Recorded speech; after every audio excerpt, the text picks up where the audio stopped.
Hello friends, CTET EVS की श्रृंखला में हम लोग आज जुलाई 2019 का पेपर ले आए हैं। तो चलिए शुरू करते हैं।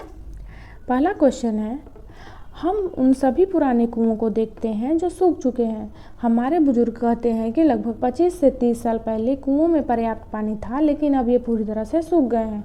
कुओं में पानी के सूखने के निम्नलिखित संभावित कारणों में से सही का चयन कीजिए। पहला है कि वह झीलें जिसमें वर्षा का पानी एकत्रित होता था वे अब वहाँ नहीं रहे। सही बात है। पेड़ों, कुओं और आसपास के क्षेत्र की मिट्टी अब कोलतार सीमेंट से आच्छादित है। ये भी सही है। कोई भी कुएं का उपयोग नहीं करता क्योंकि हर घर में नल है। ऐसा कुछ नहीं है, ये गलत है। फिर है, भूमिगत पानी को खींचने के लिए कई विद्युत मोटर चालित पंप आ गए हैं। ये भी सही है। तो राइट आंसर क्या हो जाएगा? Third, A, B and D. Next question, EVS में अवधारणाओं और मुद्दों को विज्ञान और सामाजिक विज्ञान में संकलित नहीं किया गया है। क्यों?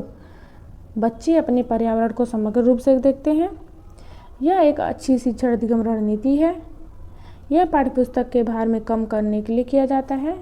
या ईवीएस का पाठ्यक्रम सीबीएसई द्वारा निर्धारित किया जाता है। तो देखिए क्या है, बच्चे अपने पर्यावरण को समग्र रूप से देखते हैं, इसलिए क्या किया है? संकलित नहीं किया गया है। नेक्स्ट, निम्नलिखित शहरों में से किसमें रेत के टीले नामक रेत के पहाड़ पाए जाते हैं? अबू धाबी, बर्लिन, थिम्पू या काबुल? तो ये कहाँ पाए जाते हैं? अबू धाबी में। और अबू धाबी किसकी राजधानी है? यूएई की, यूनाइटेड अरब इमिरेट्स। और यहाँ की मुद्रा क्या है? दिरहम। नेक्स्ट, पाठ्यक्रम में विषयों के बजाय ईवीएस विषयों को प्रस्तावित किया गया है। क्यों? शिक्षार्थियों की पर्यावरणीय समझ को बढ़ाने के लिए, शिक्षार्थी के स्थानीय पर्यावरण के मुद्दों से जुड़ी और परस्पर संबंध समझ विकसित करने के लिए। विषय आधारित ईवीएस विधि सामयिक आधारित ईवीएस की विधि की तुलना में आसान होता है। या ईवीएस में अध्यायों को कम करने के लिए। देखिए राइट आंसर क्या हो जाएगा कि ये पूछ रहा है कि पाठ्यक्रम में विषयों के बजाय ईवीएस विषयों को प्रस्तावित किया गया है। क्यों? तो इसका राइट आंसर है 2, शिक्षकों के स्थानीय पर्यावरण मुद्दों से जुड़ी परस्पर संबंधित समझ को विकसित करने के लिए। नेक्स्ट, निम्नलिखित में से कौन सा वर्तमान पाठ्यक्रम में ईवीएस के 6 व्यापक विषयों में से एक नहीं है? आश्रय, चीज़ें जो हम बनाते हैं और करते हैं, कार्य और खेल, या खाना? इसमें से देखिए क्या है नहीं है? ये कार्य और खेल। नेक्स्ट, निम्नलिखित में से कौन सा कक्षा 1 और 2 के लिए ईवीएस विषय से संबंध में सत्य है? ईवीएस से संबंधित मुद्दों और संबंधों का आदान प्रदान भाषा और गणित के माध्यम से किया जाता है। ईवीएस कक्षा 1 और 2 में प्रस्तुत किया गया एक नया विषय है। देखिए ये कोई नया विषय नहीं है, ठीक है। एक विषय के रूप में ईवीएस को कक्षा 1 और 2 में समझना आसान नहीं है, ये भी गलत है। ईवीएस से संबंधित मुद्दों और संबंध को आदान प्रदान करने भाषा के माध्यम से, ये भी गलत है। तो राइट आंसर क्या हो जाएगा? पहला। नेक्स्ट, निम्नलिखित में से कौन सा ईवीएस में ज्ञान के निर्माण में बहुत महत्वपूर्ण है? शिक्षार्थियों की सक्रिय सहभागीदारी, शिक्षकों के ज्ञान के साथ बच्चों के ज्ञान का संबंध, कक्षा के बाहर ईवीएस सीखना, या बच्चे के स्थानीय ज्ञान को विद्यालय के ज्ञान से जोड़ना? तो राइट आंसर क्या हो जाएगा? ए, सी और डी, यानी ऑप्शन 4। नेक्स्ट, ईवीएस में शिक्षार्थियों को संलग्न करने की सबसे प्रभावी रणनीति है? पाठ्यपुस्तक पढ़ना, शिक्षक द्वारा स्पष्टीकरण, कक्षा प्रदर्शन, या कहानी? तो राइट आंसर क्या है? कहानी। नेक्स्ट, निम्नलिखित में से कौन सा ईवीएस के संबंध में सत्य नहीं है? ईवीएस बाल केंद्रित शिक्षा पर आधारित है। ईवीएस शिक्षार्थियों को उनके परिवेश का पता लगाने का अवसर प्रदान करता है। ईवीएस विवरण और परिभाषाओं पर जोर देता है। या ईवीएस की प्रकृति एकीकृत है? जिसमें पूछ रहा है कि क्या सत्य नहीं है, तो इसमें क्या हो जाएगा? थर्ड, ईवीएस विवरण और परिभाषाओं पर जोर देती है। ये क्या है? सत्य नहीं है। एक शिक्षक हमेशा सवालों और चर्चा के बाद गतिविधियों को संचालन शुरू करता है। गतिविधियों, प्रश्नों और चर्चा के संचालन का उद्देश्य है बच्चों की प्रक्रिया कौशल का आकलन करना, बच्चों को तलाशने का अवसर प्रदान करना, बच्चों को खुद को अभिव्यक्त करने का अवसर प्रदान करना, या बच्चों के सीखने की गति के आधार पर उनके बीच भेदभाव करना। देखिए इसका राइट आंसर क्या हो जाएगा? ए, बी एंड सी। देखिए हम भेदभाव नहीं करेंगे, ठीक है। Option 3 is correct.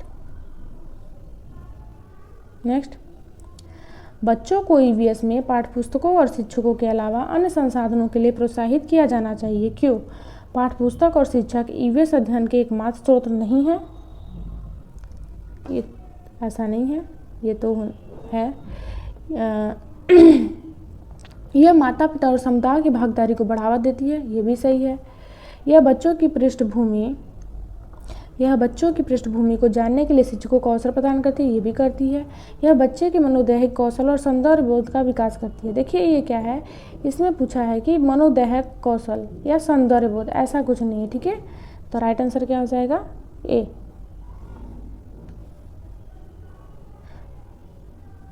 निम्नलिखित में से कौन सा ईवीएस में मूल्यांकन के लिए संकेतक नहीं है? सहयोग, याद करना, पूछना या न्याय और समानता के लिए चिंता। तो राइट आंसर क्या हो जाएगा, याद करना। नेक्स्ट, ईवीएस में शिक्षकों को बच्चों को स्वयं का आकलन करने के लिए अवसर प्रदान करने चाहिए। स्व मूल्यांकन है, अध्ययन के रूप में मूल्यांकन, अध्ययन का मूल्यांकन, अध्ययन के लिए मूल्यांकन या सीसी। तो इसका राइट आंसर क्या हो जाएगा, अध्ययन के रूप में मूल्यांकन। नेक्स्ट, एक शिक्षक भोजन कैसे खराब हो जाता है पर एक प्रयोग करता है। शिक्षक शिक्षार्थियों के समूह बनाते हैं और उन्हें प्रयोग से संबंधित सामग्री प्रदान करते हैं। तो शिक्षक शिक्षार्थियों का समूह क्यों बनाता है? यह सहकर्मी अध्ययन को बढ़ावा देता है, सही बात है। यह सामाजिक संपर्क को बेहतर बनाता है, ये भी सही बात है।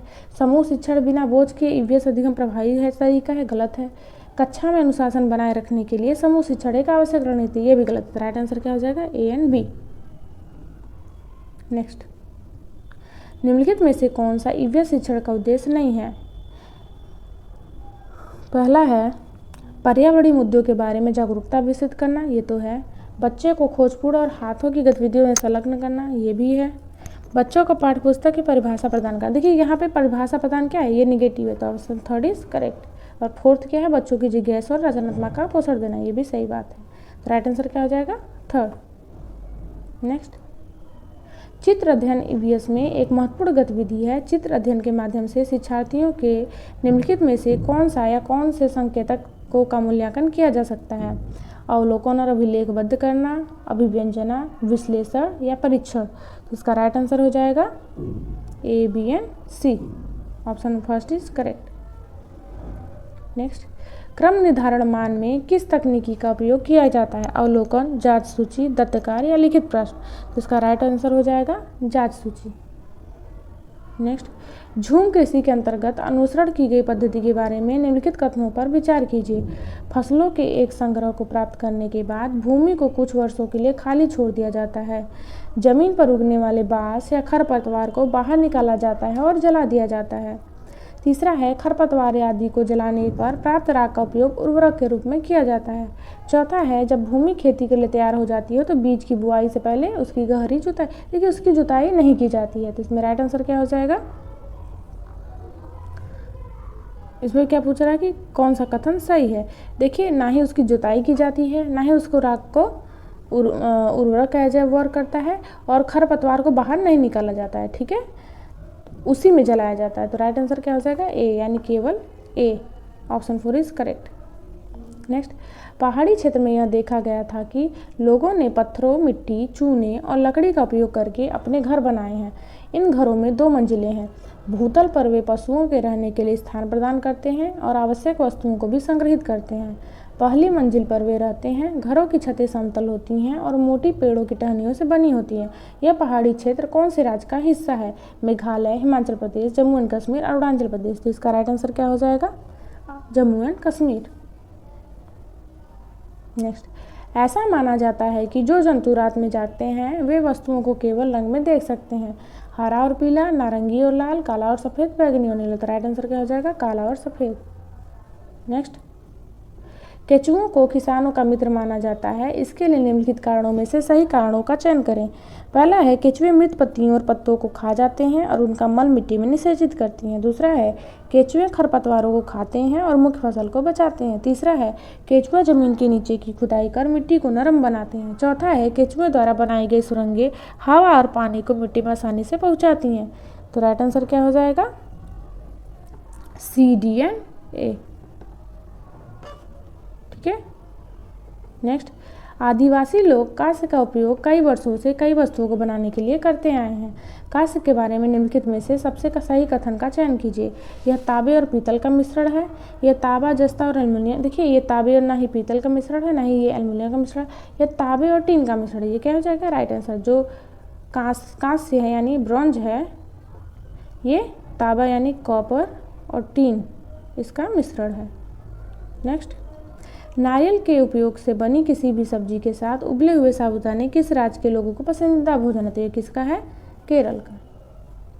नेक्स्ट, निम्नलिखित में से पूर्णिमा के दिन मनाए जाने वाले त्योहारों का एक समूह है। तो देखिए होली, रक्षाबंधन, गुरु नानक जयंती, ये तीनों क्या है? पूर्णिमा के दिन मनाए जाते हैं। ठीक है। नेक्स्ट, निम्नलिखित में से कौन से राज्यों के समूह में अरब सागर का एक तट है? आंध्र प्रदेश, तेलंगाना, उड़ीसा, केरल, कर्नाटक, पश्चिम बंगाल, तमिलनाडु, आंध्र प्रदेश, कर्नाटक, या कर्नाटक, केरल, गुजरात। तो इसमें क्या हो जाएगा राइट आंसर? कर्नाटक, केरल, गुजरात। देखिए ये क्या है? ये क्या है? यहाँ पे अरब सागर है, तो यहाँ पे गुजरात है, यहाँ पे कर्नाटक है और यहाँ केरल। नेक्स्ट, हमारे देश के मानचित्र में झारखंड कहाँ स्थित है? पश्चिम बंगाल के पूर्व में, उड़ीसा के उत्तर, देखिए पश्चिम बंगाल के पूर्व में नहीं, ये तो पश्चिम बंगाल के पश्चिम में है। उड़ीसा के उत्तर में, हाँ ये सही है। छत्तीसगढ़ का दक्षिण पूर्व में, नो। उत्तर प्रदेश के पश्चिम में नहीं, तो राइट आंसर क्या हो जाएगा? उड़ीसा के उत्तर में। निम्नलिखित में से कौन सा पेट्रोलियम से प्राप्त नहीं होता है? मोम, ग्रीस, कोयला या डीजल। तो देखिए मोम, ग्रीस और डीजल ये पेट्रोलियम के तत्व हैं, लेकिन जो कोयला है ये क्या है? एक फॉसिल फ्यूल है। तो option third is curd. Next, एक लड़का नागरकोइली के लिए मडगांव से 30 जून 2019 को एक ट्रेन लेता है। ट्रेन मडगांव से 9:45 बजे निकलती है और अगले दिन 7:15 पर पहुंचती है। यदि इस बीच की दूरी इतनी है तो औसत गति बताइए। तो देखिए अगर हम लोग टाइम देखें तो पहले दिन क्या है? 9:45 से AM से 9:45 PM तक कितना हो जाएगा? हो जाएगा 12 आवर। फिर 9:45 PM से बात करें 7:15 AM तक, तो कितना हो जाएगा? ये हो जाएगा 9.30 आवर। ठीक है, यानी टोटल समय कितना हो जाएगा? 21 आवर 30 मिनट। ठीक है, अब हम लोग स्पीड की बात करते हैं। स्पीड में क्या हो जाएगा? Distance upon time. टाइम क्या है? 21.5। क्या आ जाएगा right answer? 53.02 kilometre per hour. तो राइट आंसर हो जाएगा ए। नेक्स्ट, हमारे देश के जंगलों में से एक में ग्राम परिषद टीन नामक एक विशेष इकाई खेती के लिए आदिवासी लोगों को भूमि आवंटित करती है। टीन क्या है? वह भूमि जिस पर किसान एक टीन बीज उगाता है, वह भूमि जिससे किसानों एक टीन बीज उत्पादित करता है, या आदिवासी किसानों के लिए विशेष रूप से रूपांकित की गई भूमि की एक इकाई है, या 100 मीटर × 100 मीटर आयाम वाली एक भूमि है। तो राइट आंसर क्या हो जाएगा? ए, वह भूमि जिस पर किसान एक टीन बीज उगाता है। आप स्थान X पर हैं और आपका विद्यालय Y पर है। आपके घर से विद्यालय के लिए कोई सीधा रास्ता नहीं है, इसलिए आप पहले स्थान A पर जाते हैं जो X के उत्तर दिशा की ओर 30 मीटर की दूरी पर है। फिर स्थान B पर जाते हैं जो A के पश्चिम दिशा की ओर 40 मीटर की दूरी पर है।